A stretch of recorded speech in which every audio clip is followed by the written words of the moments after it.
Well, if you guys are watching this video, you probably have heard by now that I am competing this weekend.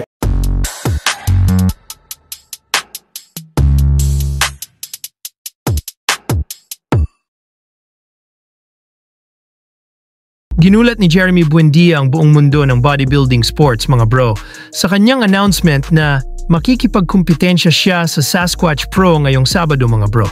Si Jeremy Buendia ay magsusumaite sa Sasquatch Pro ngayong Sabado bilang bahagi ng kanyang paghahanda para sa 2025 Mr. Olympia.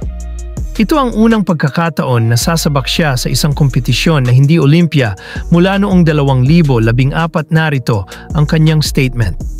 Well, if you guys are watching this video, you probably have heard by now that I am competing this weekend in Seattle at the Sasquatch Pro.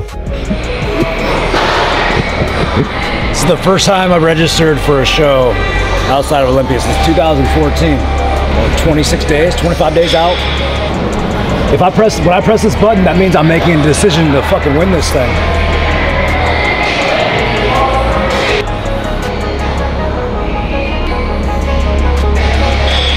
Official. 25 days out.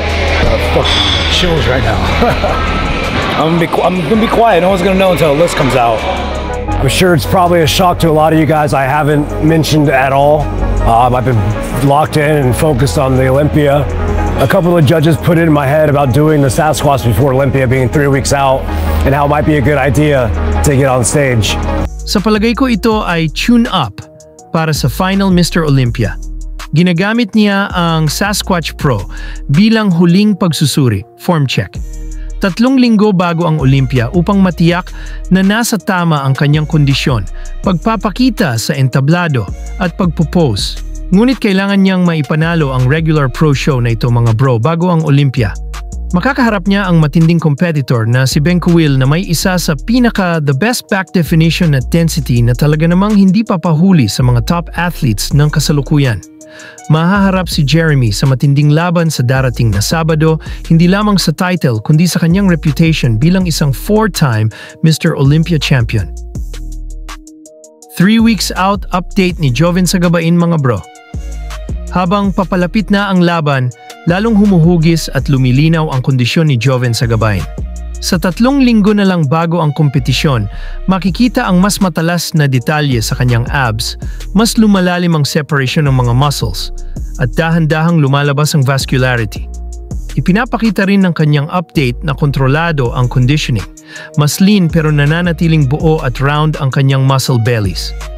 Kitang-kita rin ang balancing proporsyon ng kanyang upper at lower body, bagay na nagbibigay sa kanya ng edge sa stage. Sa natitirang linggo, mas pagtutuunan niya ng pansin ang peak conditioning at posing presentation para siguradong handa sa oras ng laban. Kung naghahanap ka ng mga latest updates sa mga idolo mong men's physique competitors, nasa tamang channel ka, kaya huwag kalimutang mag-like, comment at subscribe at i-hit na rin ang notification bell para lagi kang updated. Let's go!